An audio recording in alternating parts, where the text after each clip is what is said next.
নমস্কার। ঠাকুরমা স্বামীজি ও গুরুদেবের শ্রীচরণে প্রণাম জানাই। আজ মাকে নিয়ে ছোট করে একটি ব্যাখ্যা শোনাচ্ছি। মা সব সময় প্রত্যেকটা কাজ শ্রদ্ধার সাথে করতেন, তাই মা বলছেন ছোট বড় প্রত্যেকটা কাজ শ্রদ্ধার সাথে করবে। তিনি ঝাঁটাটিকে পর্যন্ত সম্মান করতে বলেছেন। কাজ শেষ হয়ে গেলে তাকে অশ্রদ্ধা করে ছুড়ে দিতে নেই, ছোট জিনিস বলে তাকে তুচ্ছ করতে নেই, কারণ যাকে রাখো সেই রাখে। আবার ওটি তো তোমার প্রয়োজন হবে, তাই সংসারে ওটিও একটি অঙ্গ, তাকেও সম্মান করতে হয়। যার যা সম্মান তাকে সেটুকু দিতে হয়। তাই মা বলছেন ঝাঁটাটিরও তার প্রাপ্য সম্মান দিয়েই তাকে রাখতে হয়।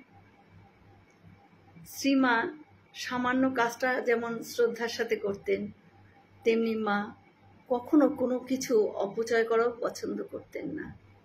ঠাকুর পাঠ দিয়েছেন শিকে করতে, শিকে তৈরির পর যে ফেসোগুলো রয়ে গেল, মা সেগুলো দিয়ে বালিশ তৈরি করে ফেললেন। তরি তরকারি খোসা গরু ছাগলকে খেতে দিতেন, বলতেন যার যেটি প্রাপ্য তাকে সেটি দিতে হয়। যা মানুষে খায় তা তো গরুকে দিতে নেই, যা গরুতে খায় তা কুকুরকে দিতে নেই। গরু ও কুকুর না খেলে সেটা পুকুরে ফেলে দাও, তবু নষ্ট করো না। পুকুরে ফেললে কি হয়, সেটা মাছে খেয়ে ফেলে। এক ভক্ত চুবড়ি করে একবার ফল পাঠিয়েছে, অন্যেরা ফলগুলো নিয়ে চুবড়িটা ফেলে দিতে চাইলে মা কিন্তু চুবড়িটা ধুয়ে যত্ন করে রেখে দিলেন, বললেন পরে যদি কোনো কাজে লাগে এটি। একবার ঠাকুরের ভোগের দুধে একটা ছোট মাছ ধরা পড়ল, সেবক সেই দুধটি ফেলে দিতে চাইলেন।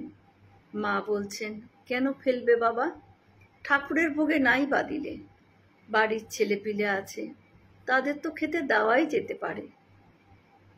সংসারী লোকেদের সামর্থ্যের চেয়ে বেশি টাকা পয়সা খরচা করলে মা খুব বিরক্ত হতেন। বদনগঞ্জের প্রধান শিক্ষক প্রবোধবাবু একবার তার জন্য অনেক ফল তরকারি কিনে উপস্থিত হলে মা তাকে অমিত ব্যয়িতার জন্য তিরস্কার করেছিলেন। এই না হলে আমাদের মা, জগৎ জননী জয় মা। আমরা সকলে মিলে একসাথে বলি জয় মহামায় কি জয়, জয় ভগবান শ্রী শ্রী রামকৃষ্ণদেব কি জয়, জয় স্বামীজি মহারাজ জি কি জয়। হয়তো অনেক ভুল ত্রুটি হলো, ক্ষমা করে দেবেন। সকলে ভালো থাকবেন, সুস্থ থাকবেন। ঠাকুর মায়ের কৃপা দৃষ্টি সকলের উপর বর্ষিত হোক। শুভরাত্রি।